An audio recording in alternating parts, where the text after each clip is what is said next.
If the COVID and Ukraine crises have taught us one thing, it is that international organizations are useless in a crisis. The United Nations has been unable to fulfill its primary function of stopping war. The World Trade Organization has been unable to protect world trade. Instead, sanctions have been applied against Russia. And the European Court of Human Rights was unable to protect even the most basic human rights against the onslaught of restrictions imposed since 2020, supposedly to fight the virus. So, if these international organizations cannot do what they were set up to do, what is the point of them? Now, in the wake of COVID, states around the world are planning to give even more power to an international organization. They are drawing up a new treaty which would give the World Health Organization special powers in any future pandemic. A draft text should be published in August, but it is already obvious what the goal is.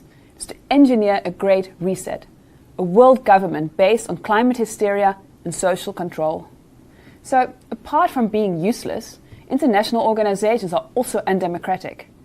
The World Health Organization is not elected and it cannot be held to account. Yet, it is proposed that it should decide and direct world policy on health.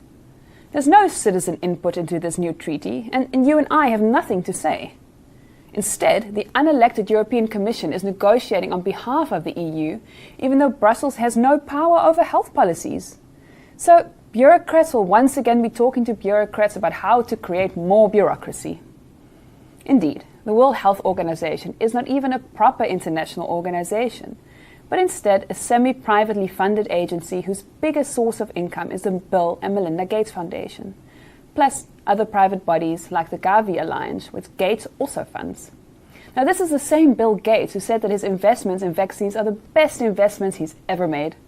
He has made far more out of vaccines than out of Microsoft.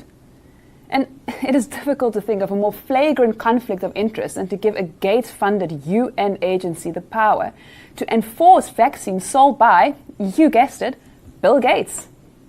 But this is a textbook case of how power is drained away from individuals, families, and nations into obscure offices, themselves subject to plutocratic influence, destroying democracy, downgrading liberty, and reducing the variety of human life to the dull uniformity of a Soviet-style world planning agency.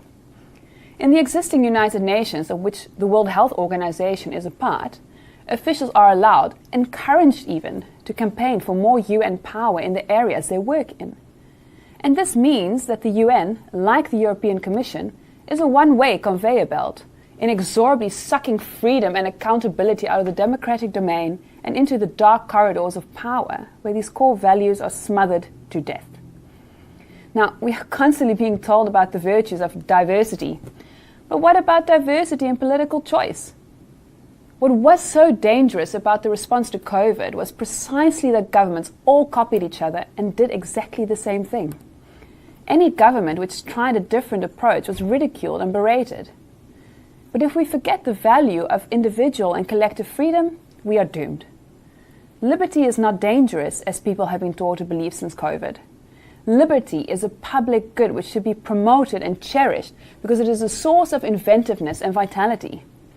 So instead of being given new powers, the World Health Organization, like so many other UN agencies, should instead simply be closed down.